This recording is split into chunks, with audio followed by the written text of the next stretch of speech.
आप सभी को मेरा नमस्कार। जैसा कि आप सब जानते हैं कि हमारी ये सोसाइटी है शांति निकेतन 10 रूपक वेलफेयर सोसाइटी। आप सभी को आज हमने 5 फरवरी 2025 के दिन आप सभी को आमंत्रण किया है यहाँ पर कि आज हम यहाँ पर एक काव्य पाठ और कहानी पाठ का सम्मेलन करने जा रहे थे।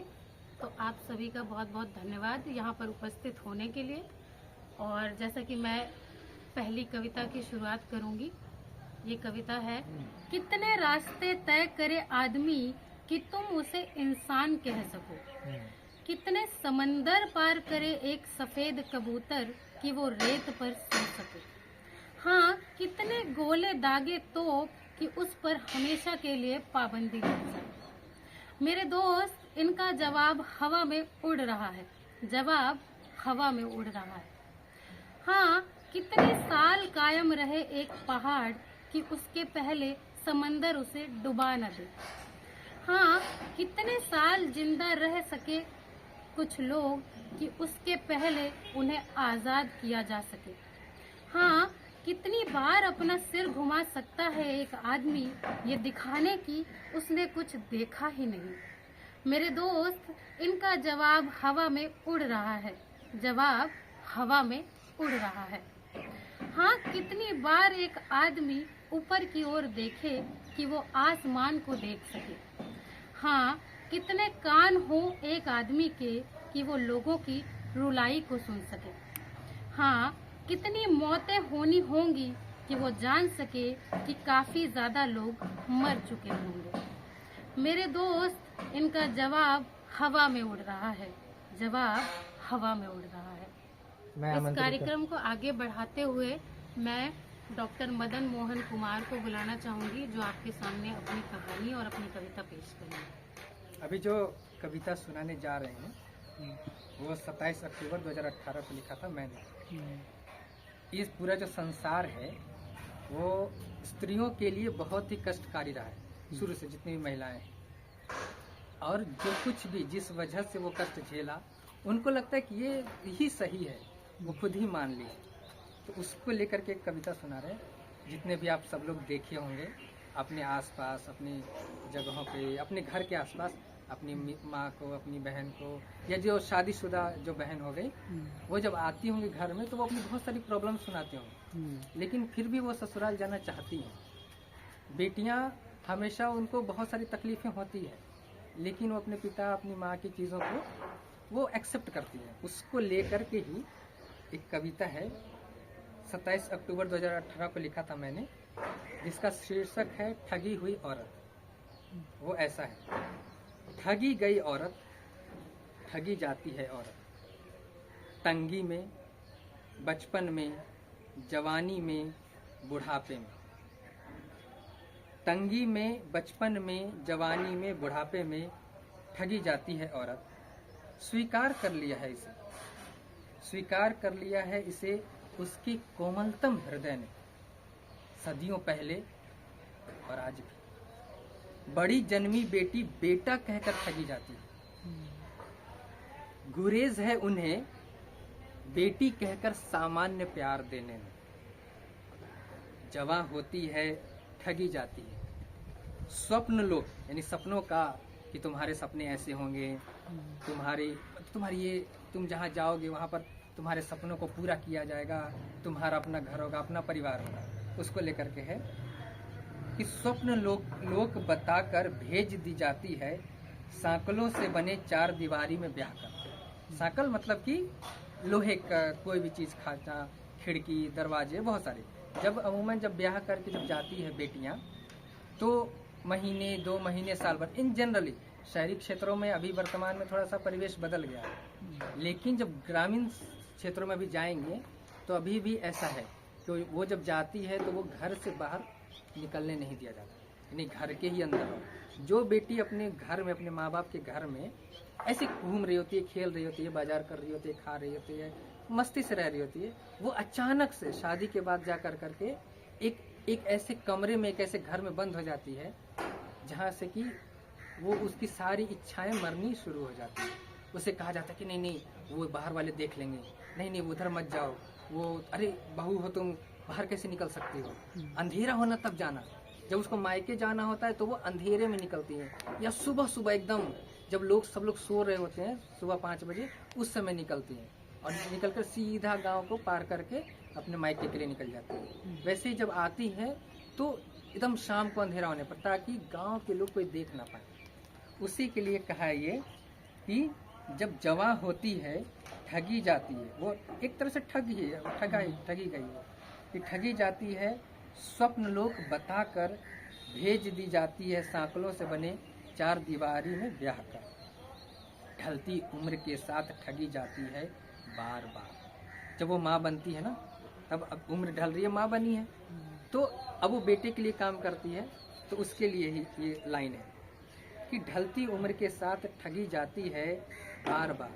कभी बेटे के ममत्व से, बेटे के प्रति ममता होता है ना, बेटा कुछ भी वो कर रहा है, बदमाशी कर रहा है, फिर भी कहते करे बेटा है, क्या करें, उसको तो नहीं कर सकते ना, उसको तो रखना ही पड़ेगा ऐसा। हाँ ठीक है, बदमाश है, लेकिन क्या करो, वहाँ तो मेरा बेटा है, हमको तो उसको रखना ही पड़ेगा। तो वही कह रहा है कि कभी बेटे के ममत्व से, कभी पतिव्रता सम्मान से, कि भाई वो तो पतिव्रता है, मतलब कि पति की सारी बातें मानती है।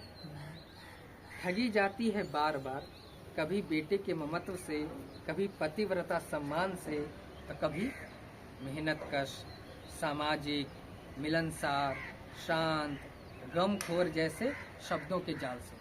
अक्सर सुने होंगे कि जब कोई नई बहू आती है, या फिर मोहल्ले के लोग किसी महिला के लिए या बेटी के लिए बहुत अच्छे अच्छे शब्द इस्तेमाल करते हैं, अरे वो तो बहुत मेहनतकश है, मतलब वो अगर दिन भर काम कर रही है, ठीक है, तो उसको देख करके उसकी तकलीफ क्या है उसको कोई नहीं देखता, कहते हैं कि ये तो बहुत मेहनतकश है, वाह। और वो कह कर के जब वो सुनती है तो उसे लगता है कि वाह, हमारी सब तारीफ कर रहा है। एक्चुअली वो तारीफ नहीं है, उसकी जो तकलीफ है ना, वो दबाने के लिए एक शब्द है। उसी तरह से कहते हैं सामाजिक है, अरे मिलनसार है, शांत है, गमखोर है। गमखोर यानी कि जो भी उसको तकलीफ है, गम है, उसको खा जाने, उसको पी जाने। ऐसे शब्द स्त्रियों के लिए, महिलाओं के लिए इस्तेमाल किए जाते हैं हमारे समाज में। वो तो ऐसे ही, इसलिए ताकि उसके भीतर की जितनी भी तकलीफ है, जितनी भी चीज़ें जिससे कि वो विरोध कर सकती है, उन सबको दबाया जाए। वही कहा जाता है कि तो कभी ठगी जाती है, तो कभी मेहनतकश, सामाजिक, मिलनसार, शांत, गमखोर जैसे शब्दों के जाल से। ये शब्दों की जाली है। उसके बाद क्या होता है, ये सब कुछ सहती है। उसने आत्मसात कर लिया है ठगी के इस जंजाल में, वर्षों पहले और आज भी। ये जो सारी चीज़ें कही कि ना, उससे लगता है कि हाँ ठीक है, ये हमारा लिए है, इसका कुछ नहीं होता है, ये ओके, आत्मसात कर लिया है, ये मेरी यही नियति है, हम ऐसे रहेंगे। और ये आज की नहीं है, वर्षों पहले जब समाज बना तब से लेकर आज तक। इसीलिए कहा है कि उसने आत्मसात कर लिया है ठगी के इस जंजाल को, वर्षों पहले और आज भी। बस यही कविता थी। ताली बजाओ, ताली बजाओ।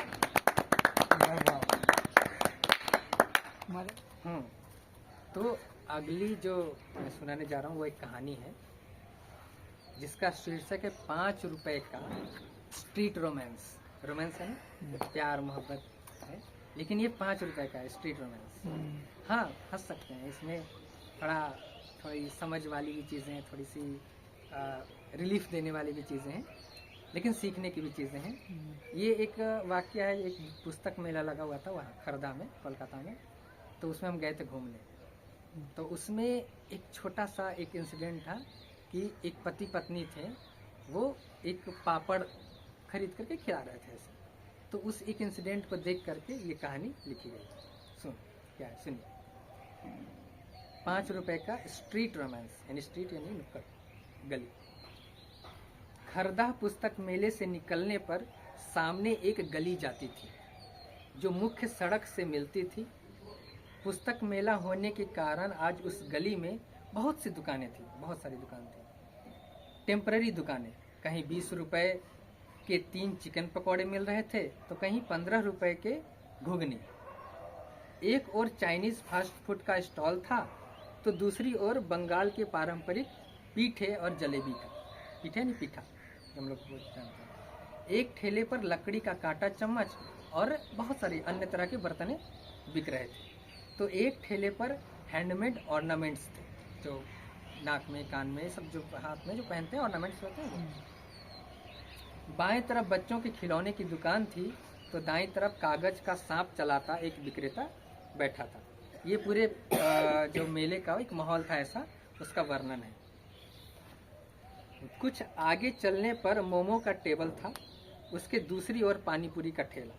ऐसी कई दुकानों से गली भरी पड़ी थी। उसके अंत में एक बूढ़ी औरत जमीन पर जूट की बोरी बिछाए पापड़ बेच रही थी। वहीं से सफिया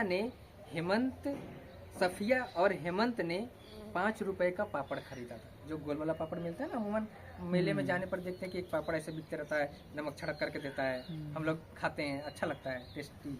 तो वो पापड़ खरीदा था और गली के मुहाने के बाएं तरफ बने पुस्तक मेले की गेट के पाए और घर की दीवार के बीच खड़े हो गए। ऐसा था कि जहाँ पर वो गली खत्म हो रही थी तो गेट बना होता है ना, और इधर से घर था, ऐसे लाइन से घर है। तो ये गेट का ये जो पाया है ये, और गेट एक कॉर्नर था छोटा सा, वहाँ पर वो खड़े हो गए। थोड़ी रोशनी और थोड़े अंधेरे में खड़े दोनों पापड़ को देख रहे थे।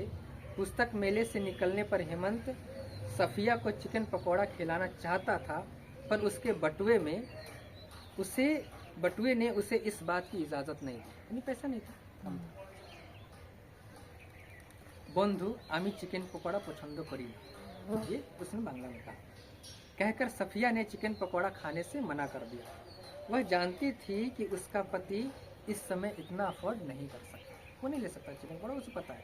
इसलिए मैंने कहा कि मुझे पसंद नहीं है चिकन पकौड़ा, रहने दो, मुझे अच्छा नहीं लगता। पापड़ का पहला टुकड़ा हेमंत ने अपने हाथों से सफिया को खिलाया तो सफिया को ऐसा महसूस हुआ जैसे उसने पूरी जिंदगी में ऐसा स्वाद कभी न चखा हो।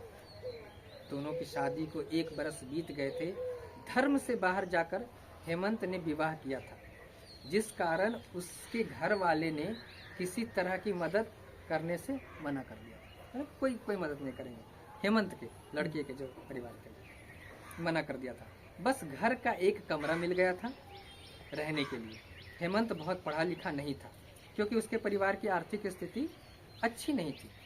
इस कारण उसे कोई बड़ी नौकरी नहीं मिल सकती और अंतर धार्मिक विवाह, यानी कि दूसरे धर्म में विवाह के कारण समाज में कोई काम देता नहीं था। सबने वो मना कर दिया, भाई तुमने अंतर जातीय विवाह किया है, अंतर धार्मिक विवाह किया है, दूसरे धर्म के साथ विवाह किया, हम तुम्हें नहीं रख सकते अपने काम में, देता नहीं था, कोई भी काम नहीं दे रहा था।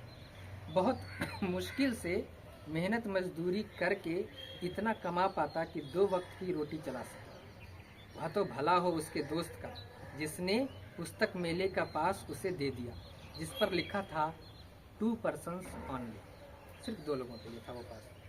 पापड़ का अगला निवाला सफिया ने हेमंत को खिलाया तो हेमंत की आंखों में आंसू छलक आए। वह बोल पड़ा, सॉरी आमी। सफिया ने उसके होठों पर अपना हाथ रखा और बोली, ना बंधु, आमी शुद्ध तुम्हारे भालोबासी, और किछु दरकार नहीं। पापड़ की कुरकुरी आवाज़ उसके कुरकुरे रिश्ते को बयां कर रहे थे। सफिया ने जब पहली बार हेमंत को देखा था तब उसे कुछ अजीब सा महसूस हुआ, जैसे उसके पूरे बदन में सिहरन भर गया हो। बहुत हिम्मत करके उसने हेमंत से उसका नाम पूछा था। जवाब देते समय हेमंत का गला सूख गया था। वह पहली बार किसी लड़की को अपना नाम बता रहा था। सूखे गले से नजरें नीची करके वो बोला हेमंत। सफिया की हंसी छूट गई। उसकी हंसी देखकर हेमंत जरा सहज हो गया। हंसते हुए सफिया ने कहा, ये तो भोय पाछो के न। हेमंत मुस्कुरा दिया और कोई जवाब नहीं दिया। हेमंत ने पापड़ का एक टुकड़ा सफिया को खिलाया और इधर उधर देखने लगा। उसके माथे पर डर की सिकन थी। सफिया ने पूछा, क्यों हलो बंधु, यदि आमादेर क्यों देखे नेबे एरकम? हेमंत ने जवाब दिया। सफिया ने उसका चेहरा अपनी तरफ घुमा लिया और कहा, भय पेओ ना बंधु, आमार चोखे देखो, এই नाओ पापड़ खाओ। सफिया ने पापड़ का एक टुकड़ा हेमंत को खिलाया और कहा, भालोबासा भय ना, साहस दे। मतलब जो प्यार है वो डर नहीं देता, हिम्मत देता है, शक्ति देता है, इसलिए डरो मत। जब हेमंत ने अपने घर वालों से सफिया से शादी की बात करने जा रहा था, तब सफिया ने ऐसे ही हिम्मत बंधाया था। हेमंत के घर वाले गुस्सा जरूर हुए थे, पर घर का एक ही बेटा होने के कारण उन्होंने उसे शादी करने की इजाज़त दे दी थी, पर 1 रुपए की भी मदद करने से इनकार कर दिया था। सफिया के घर में भी कुछ ऐसा ही था। उसके अब्बू ने कहा, तुम्ही तो मैं বিয়ের পরে চলে যাবে, আমার কোনো অসুবিধে নেই, बाकी আমি একটাও हेल्प करते पारबो ना। मतलब उसने कहा, उसके पिता ने कहा कि तुम तो लड़की हो, तुम तो चली जाओ, मुझे कोई दिक्कत नहीं, लेकिन मैं 1 रुपए की भी मदद नहीं करूँगा। किसी भी आगे चल करके तुम कैसे घर चलाओगे, कैसे रहोगे, मुझे कोई मतलब नहीं, मैं एक चमन्नी 1 रुपए तक नहीं दूँगा, ऐसा उसने कहा। सफिया की आंखों में आंसू थे, वह कुछ बोल नहीं पा रही थी कि आगे उसके अब्बू ने कहा, आरो একটা ইম্পর্টেন্ট কথা আছে যে বিয়ের পরে আমাদের साथे कोनो रकम যোগাযোগ করবে না, तो मेरे साथ किसी भी तरह की बातचीत नहीं करोगे शादी के बाद, तुम चले जाओ। इतना सुनते ही सफिया फूट फूट कर रोने लगी, बोली अब्बू ना, तुम ही जाओ, एक्षुनी चले जाओ। उसके पिता ने कहा। अब्बू के बातों में एक चुनौती झलक रही थी, मानो कह रहे हो कि मेरे सपोर्ट के बिना जीवन चलाकर दिखाओ। दोनों घर वालों की नाराजगी लेकर मैरिज रजिस्ट्री ऑफिस में जाकर कोर्ट मैरिज किया था, जिसके आज 1 वर्ष पूरे हो गए थे। शादी की सालगिरह पर दोनों पुस्तक मेला घूमने आए थे। गली के नुक्कड़ पर खड़े होकर 5 रुपए का पापड़ खाते हुए जिस रोमांस का एहसास हो रहा था, वैसा पहले कभी नहीं हुआ था। सफिया ने आईएएस की रिटर्न परीक्षा पास कर ली थी, इंटरव्यू भी दे चुकी थी। इंटरव्यू काफ़ी अच्छा गया था, अब इंतज़ार था तो बस परिणाम का।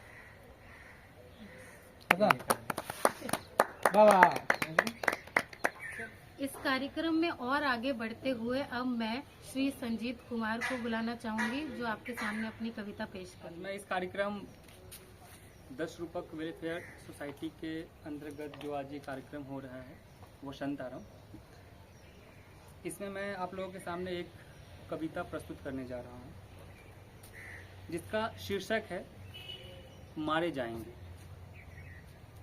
इस कविता को लिखा है राजेश जोशी ने।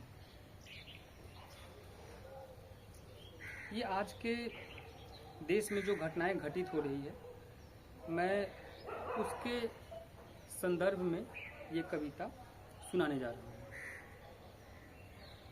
तो मैं शुरुआत करता हूँ कविता की। जो इस पागलपन में शामिल नहीं होंगे मारे जाएंगे, कटघरे में खड़े कर दिए जाएंगे जो विरोध में बोलेंगे, जो सच सच बोलेंगे मारे जाएंगे। बर्दाश्त नहीं किया जाएगा कि किसी की कमीज हो उनकी कमीज से ज्यादा सफेद, कमीज पर जिनके दाग नहीं होंगे मारे जाएंगे। धकेल दिए जाएंगे कला की दुनिया से बाहर, जो चारण नहीं जो गुण नहीं गाएंगे मारे जाएंगे। धर्म की ध्वजा उठाए जो नहीं जाएंगे जुलूस में, गोलियां भून डालेंगे उन्हें, काफिर करार दिए जाएंगे। सबसे बड़ा अपराध है इस निहत्थे और निरपराध होना, जो अपराधी नहीं होंगे वो मारे जाएंगे। धन्यवाद। आप सभी का वो बहुत बहुत धन्यवाद हमारे इस कार्यक्रम में आने के लिए, हमें इतना सारा प्रेम देने के लिए आप सभी को बहुत बहुत धन्यवाद। इसी के साथ आज हमारा बसंत आरंभ जो कार्यक्रम हमने अपनी शांति निकेतन 10 रूपक वेलफेयर सोसाइटी से ऑर्गेनाइज किया था, उसकी समाप्ति होती है।